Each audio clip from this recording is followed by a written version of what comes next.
Once again to लक्ष्य fitness. मैं लक्ष्य भारती, आपका भाई, आपका दोस्त। उम्मीद करता हूँ कि सभी मज़े में होंगे। और आज मैं लगाने वाला हूँ एक बहुत ही बढ़िया वर्कआउट। मतलब आपको बताऊँगा पूरी उसकी 3 से 4 एक्सरसाइजेस। सबसे पहले इस चीज़ को समझाता हूँ आपको कि कोई भी मसल ऐसी नहीं होती जिसको आपको ट्रेन नहीं करनी होती। मतलब आप क्या होता है कि ज़्यादातर किसी लोगों की सुन के ना कि यार वो चीज़ हमारे को देख के हंस रहा है या ऐसी कोई प्रॉब्लम हो रही है, तो आप उस मसल को छोड़ देते हो। और उसमें से एक मसल हमारी बॉडी की ऐसी होती है जिसमें लड़के सबसे ज़्यादा मिस करते हैं, उसको ट्रेन ही नहीं करते। क्यों? क्योंकि उनको देख के लोग हंसते हैं। उस मसल का नाम क्या है? ग्लूट्स, जो हमारा हिप पोर्शन होता है। इसको लड़के ज़्यादातर ट्रेन ही नहीं करते, छोड़ देते हैं। क्यों? क्योंकि लोग कहते हैं कि यार ये तो लड़कियों के करने की एक्सरसाइज है, सारी लड़कियां लगाती हैं केबल पे एक्सरसाइज, तो हम क्यों इस चीज़ को लगाएंगे, हमें तो इसकी ज़रूरत ही नहीं है। भाई इस चीज़ को समझो, अगर तुम्हें ओवरऑल फिजिक बनानी है तो तुम्हें एक एक मसल को ट्रेन करना पड़ेगा सही तरीके से।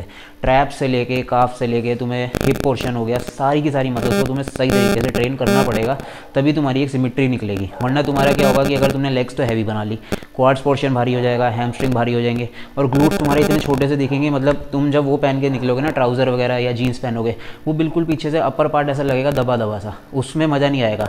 तो सही तरीके से इसको लगाने का यही फ़ायदा होता है कि हमारी ओवरऑल सिमिट्री होनी चाहिए। मतलब लेग पोर्शन है तो पूरा लेग पोर्शन आपका सही सिमिट्रिकल होना चाहिए। वो डिपेंड नहीं करता कि आपका साइज़ कितना ज़्यादा है मसल में, डिपेंड ये करता है कि सिमिट्री है कि नहीं। जैसे अपर बॉडी की सिमिट्री एक होती है कि शोल्डर सही होना चाहिए, लोअर बैक अंदर की तरफ होनी चाहिए, तो मतलब एक सिमिट्री होनी चाहिए। वो उससे डिपेंड नहीं करता कि आपका साइज़ कितना यूज हो रखा है। अगर आपने इतना बड़े बाइसेप्स बना रखे हैं, चौड़े हो रखे हो आप इतने ज़्यादा, लेकिन अगर उसके अंदर कोई मसल में सिमिट्री ही नहीं है तो उसका फ़ायदा क्या होगा। तो उसी चीज़ के लिए एक मसल हमें ये भी ट्रेन करनी होती है। लोगों की परवाह करना छोड़ दो कि लोग क्या बोलेंगे क्या नहीं बोलेंगे, कि भाई वो मुझे देख के हंस रहा है, मैं ग्लूट्स ट्रेन करूँगा जिम में तो लड़के देखेंगे हंसेंगे कहेंगे लड़कियों की तरह ट्रेन कर रहा है। छोड़ दो ये सब चीज़ें। मसल तुम्हें बनानी है ना, शौक तुम्हारा है, बॉडी तुम्हें चाहिए, तो अपने ऊपर फोकस करो। तो आज मैं तुम्हें बताता हूँ 3 से 4 एक्सरसाइज बहुत बढ़िया केबल पे लगेगी और बहुत मज़ा आ जाने वाला है। इस एक्सरसाइज को लगाओगे, इसको किसके साथ लगा सकते हो आप? अपनी हैमस्ट्रिंग मसल के साथ लगा सकते हो। जैसे हैमस्ट्रिंग जिस दिन ट्रेन करते हो ना, तो उसमें आपको 3 से 4 एक्सरसाइज लगानी होती है। बहुत ज़्यादा वो बड़ा शेड्यूल नहीं होता हैमस्ट्रिंग का। वैसे मैंने पहले डाला हुआ, उसको वहाँ पर चेक कर सकते हो, लिंक डिस्क्रिप्शन में मेंशन कर दूंगा। तो इसको आप उसके साथ ऐड कर सकते हो, साथ में काफ कर सकते हो। ये एक बिल्कुल डिफरेंट दिन लगा सकते हो आप। क्वाड्स को हम इसीलिए ट्रेन अलग दिन करते हैं। जैसे क्वाड्स और हैमस्ट्रिंग्स हो गई, ये दोनों एक अलग अलग मसल हो गई। क्वाड्स जो होती है उसमें हमारा स्क्वाट हो गया, हैक स्क्वाट हो गया, तो उसी में हमारा पूरा हो जाता है कवर। तो उसी में हमारी मतलब क्या होता है कि एनर्जी सारी वहीं पे निकल जाती है और हम थक जाते हैं। इसीलिए हैमस्ट्रिंग और क्वाड्स को अलग अलग ट्रेन करना बहुत ज़रूरी होता है। क्यों? क्योंकि दोनों डिफरेंट मसल है और ज़्यादा टाइम कंज्यूमिंग है और एक्सरसाइजेज भी बहुत ज़्यादा होती है। तो एक ही दिन में कवर करोगे तो 5-6 घंटे बहुत लंबा वर्कआउट चला जाएगा, खाना पीना ख़राब हो जाता है और शेड्यूल बहुत हेक्टिक हो जाता है। तो उसी चीज़ पे फोकस करा करो कि इसको अलग अलग अगर कर सकते हो हफ्ते में 2 बार तो बहुत बढ़िया रहता है। और चलते हैं अब अपनी पहली एक्सरसाइज बताता हूँ आपको केबल पे। Let's go. सबसे पहली जो एक्सरसाइज हम लगाएंगे केबल पे लगाएंगे, हमने जो हैंडल रखना है वो बिल्कुल नीचे की तरफ रख लेना है। जैसे आप चेस्ट प्रेस के लिए करते हो या किसी भी चीज़ के लिए करते हो, हम जब फ्लाइज लगाते हैं तो सबसे नीचे की तरफ लगना है। और ये आपको एक लेना है, ये हर जिम में अवेलेबल होता है जहाँ पर भी आप जाओगे। क्योंकि हमें क्या करना है, किक बैक करना है, ग्लूट किक बैक करेंगे हम, तो उसके लिए हमें इसकी रिक्वायरमेंट होगी। ये जिम में अवेलेबल होता है, अगर आपके पास वहाँ पे जिम में नहीं होगा तो आप ले भी सकते हो उसको, बहुत ज़्यादा कहीं महंगा नहीं आएगा। तो अभी हम इसको लगाएंगे। इसको आपको पैरों पे बांधना है, बिल्कुल एंकल पे बांधा जाता है इसको।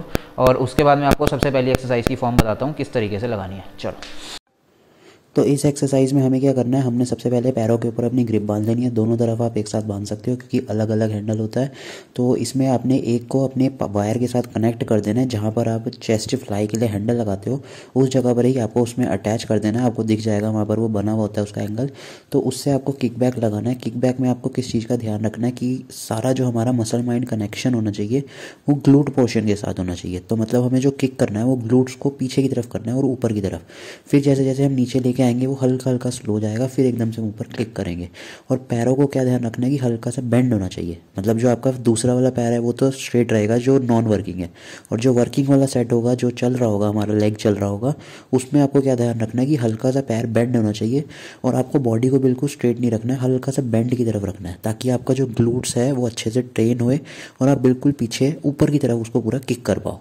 तो इस एक्सरसाइज के आपको रेपिटेशंस लगभग लगाने हैं 15 के आसपास और 4 सेट लगाने हैं। चलते हैं अपनी दूसरी एक्सरसाइज पे।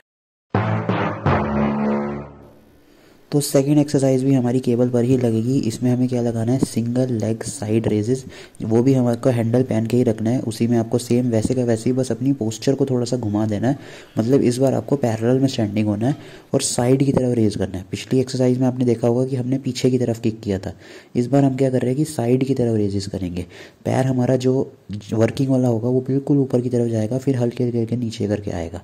तो इसमें आपको मसल के साथ क्या कनेक्शन बनाना है माइंड का, कि हमारे ये दो जगह काम करेगा। हमारी ग्लूट्स पोर्शन पे भी इफेक्टिव आएगा ये, और हमारी ये इनर थाई के लिए भी काम करेगा। ये one of the best exercise है, मुझे बहुत बढ़िया एक्सरसाइज लगती है ये। इस एक्सरसाइज के आपको लगाने हैं 3 से 4 सेट। रेपिटेशन रेंज लगभग रहेगी आपकी 15 के आसपास। चलते हैं हम अपनी थर्ड एक्सरसाइज पे।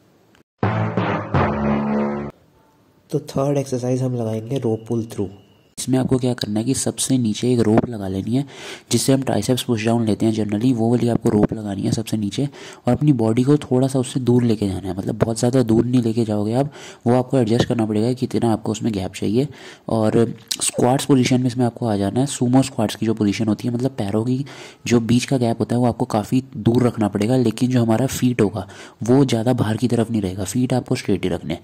तो इसमें क्या करना है, आपको रोप पकड़नी है, नीचे स्लोली स्लोली स्लोली बेंड होकर आप हल्का सा जाओगे और आगे लाके एकदम से स्क्वीज़ करोगे।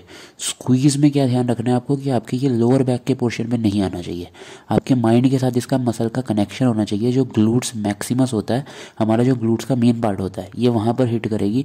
तो उस तरीके से आपको इसको स्क्वीज़ करना है। सेट इसमें आप लगभग लगाओगे 4 और रेपिटेशन इसके 20 होंगे। और फॉर्म का ध्यान रखना है कि बिल्कुल स्लो स्लो स्लो पूरा नीचे तक जाना चाहिए। जैसे हम सुमो स्क्वाट की डेडलिफ्ट की पोजीशन लेते हैं ना, उसमें हल्के हल्के हल्के पीछे तरफ लेके जाते हैं और आगे लाके पूरा स्क्वीज़ करते हैं।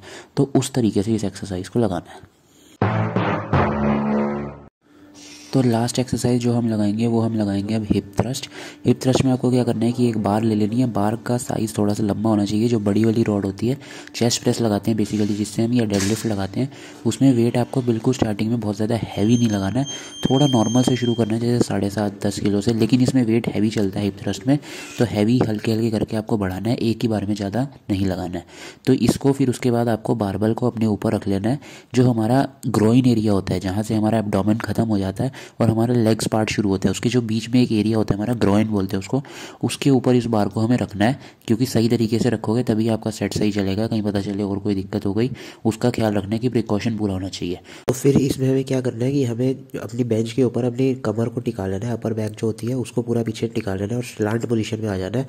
बार हम अपने ग्रोइन एरिया के ऊपर रख लेंगे और उसको हल्के हल्के ऊपर जब हम लेके जाएंगे पूरा एकदम से स्ट्रेच करना है।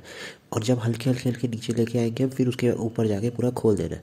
पूरा फोकस आपका क्या होना चाहिए कि हमारा जो ग्लूट्स पोर्शन है, जो पिछवाड़ा होता है हमारा, ये सही तरीके से पूरा स्क्वीज़ होना चाहिए ऊपर जाके, तभी आपका उस मसल पे प्रॉपर तरीके से आएगा। और आपको माइंड में हमेशा कहता हूँ कि आपको वही मसल रखनी है।